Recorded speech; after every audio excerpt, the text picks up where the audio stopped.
Lisez ces passages. Nous sommes dans le livre de Marc chapitre 10. Écoutez comment la Bible dit. Marc chapitre 10. Nous lisons la parole de Dieu. Amen. Dans le livre de Marc chapitre 10. Le verset 28. Le verset 28. Il est écrit ceci. Pierre s'est mis à lui dire, voici nous avons tout quitté et nous t'avons suivi. Jésus répondit, je vous le dis en vérité, il n'est personne qui ait quitté à cause de moi et à cause de la bonne nouvelle sa maison ou ses frères ou ses soeurs ou sa mère ou son père ou ses enfants ou ses terres ne reçoivent au centuple présentement dans le cycle-ci des maisons, de frères,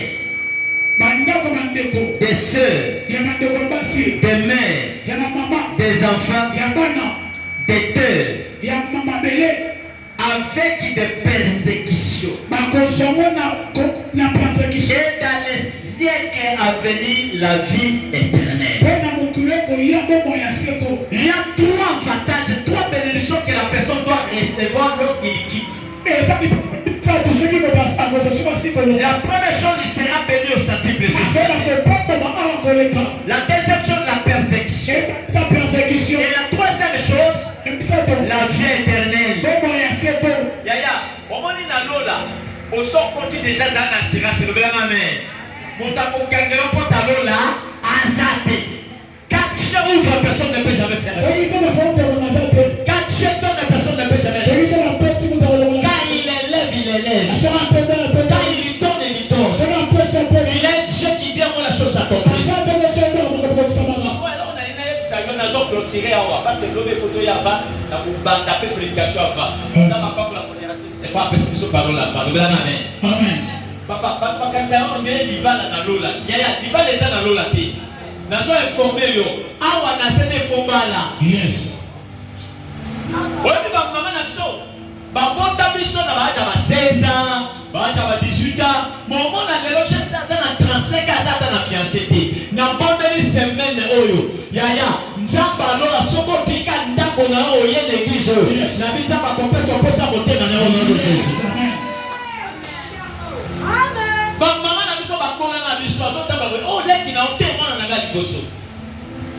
Bien aimé dans le Seigneur. Zamba, ça, Biloko, nous sommes avant de créer l'homme.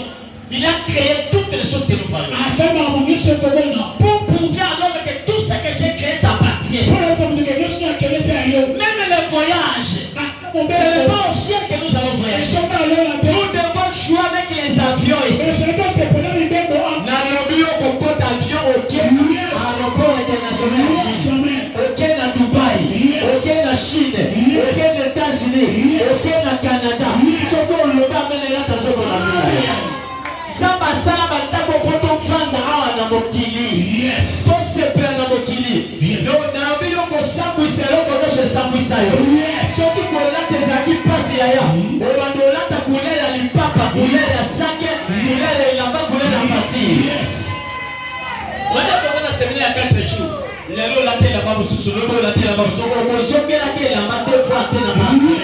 Mato le ba mele te na le ba mele na. On va avoir tout ça, même dans la bagarre de robe. Bagarre, bagarre, la même bagarre na singa, c'est-à-dire na chambre na chaka singa. Ah, na valise était. Et puis mon tonton aussi mon yibé la baka mbongo ayebi ke bayebi bayibi.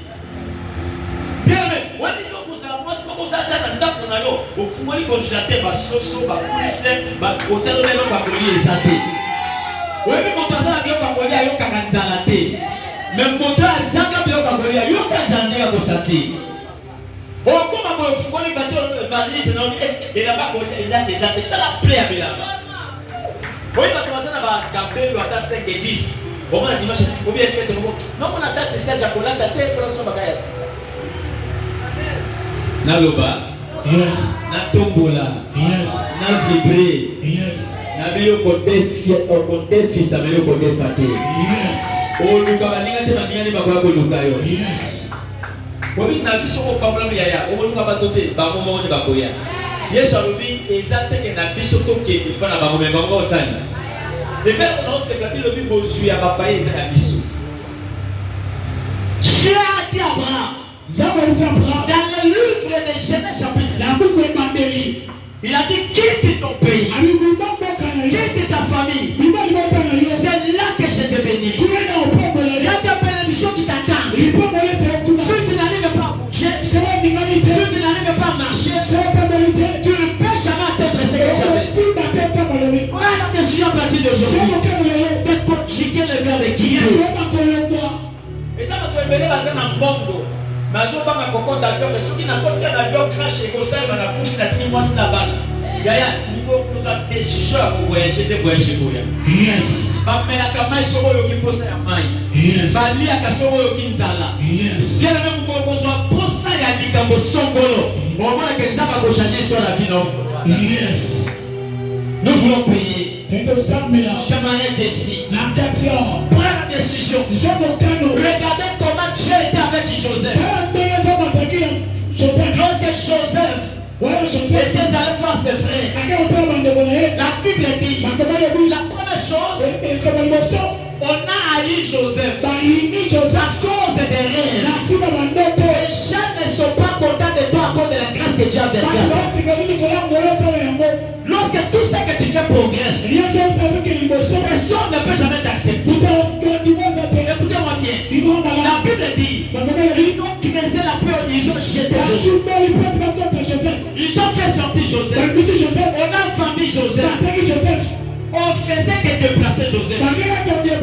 C'est ce que j'ai aimé. Bien que Joseph s'est déplacé, mais Dieu n'a pas laissé Joseph. Pendant que Joseph s'est déplacé, Joseph s'est déplacé avec Dieu. Lorsqu'il était chez Potiphar, Dieu a béni la maison de Potiphar à cause de Joseph. La femme de Joseph a trahi Joseph. Et Potiphar a jeté Joseph dans la prison. C'était le déplacement. Mais Dieu était toujours avec lui. Même dans la prison, tu as vu. Je prie aujourd'hui que le Dieu de Joseph, celui qui était avec lui dans la prison, soit aussi avec toi. Le Dieu qui était avec Daniel dans la fosse au lieu, il soit aussi avec toi. Écoutez-moi bien. Pendant que Joseph était dans la prison, Joseph était sorti de la prison dans un pays étranger. Il n'a rien payé. Il n'a pas pris l'avocat. On n'a pas fait la cotisation d'argent dans la famille. Mais Dieu était avec lui. Parce que Joseph a fait un mouvement. Je prie ce soir que le Dieu de Joseph soit ton Dieu au nom de Jésus. Et le Dieu que je sais puisse te prendre en charge au nom de Jésus. Mais ce que j'aimais, dans un pays étranger, Joseph était devenu premier ministre. Il a commencé à gouverner même les fils du pays. Je parle Olivier. C'est toi qui vas commencer à gouverner ta famille.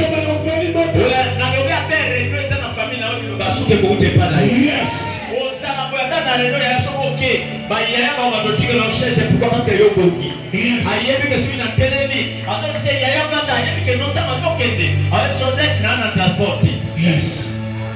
Amen. On a côté pour y attendre la réunion, il y a suka. On a yaya digalo babé babé, yo kata yo baka baka des attaques oui pourquoi? Yaya moto ya bongi na vite ba pesa ga itati. Na moto ba pesa ya chaste.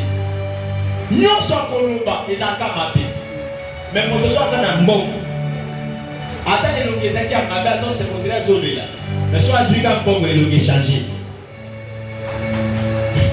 epuis moto aza na mbongo nde naotia bino na français boye balandelaka ye te esi akoloba la ata alobaki le bacomprendre faute ya français te non yebisa epuis moto aza na la ata alate namba ya 500 francs bomona ka onde alate namba ya million na bondeli nzambe alona achange asala changement na tina yo alongolo de la pauvreté amema na richesse alongolo yo na célébat amema na mariage alongolo na chômage amema na mosala déplacement spirituel ce soir que l'éternel te déplace je prophétise nouvelle année nouvelle histoire je déclare nouvelle année nouvelle adresse je déclare que l'éternel t'enlève au Congo pour t'amener aux États-Unis que l'éternel t'enlève à partir dessus pour t'amener à Gombe je dis que l'éternel t'enlève là où tu te retrouves si tu étais locataire que tu sois baillé que l'éternel t'enlève dans une vie de médiocrité pour t'enlever à l'élévation la Bible dit voici mon serviteur prospérera il montera il se lèvera bien haut au nom de mokili ezambanga ya tabaye balukaka balokataire bakoma babaye bakoma balokataire nalobi kala mingi te babalobetolo maboko babandimaki yo te bakondima yo nabi yo bakoya koluka yo ate oloba me te naoloba me na place yo lokolo osali déplacement nzambe asala déplacement ya makambo nyonso oyo ozoluka to mpe luka yo nabi nzambe alola mpona yo afungola lola atatola na place na yo tukola bateme ya yesu ntango yesu abimi na mai ya bateme bino lefungwami mpe mongongo eyokami ke celui-ci c'est mon fils celui qui j'ai mis toute mon affection nalobi nzambe alokisa bato bamboko mpona yo ola nzambe aza capable baza na mangengeli na losambo profesi ebimi mpona yo tokende na veni songolo nimero songolo bozwa koteka vatire kopesa moto wana bozwa buka lopango bokambela moto wana nalobi ekomi tayaya kosenga te me nzambe akosengela yo nabi yo kosenga te me nzambe akosengela yo au nom de lève-toi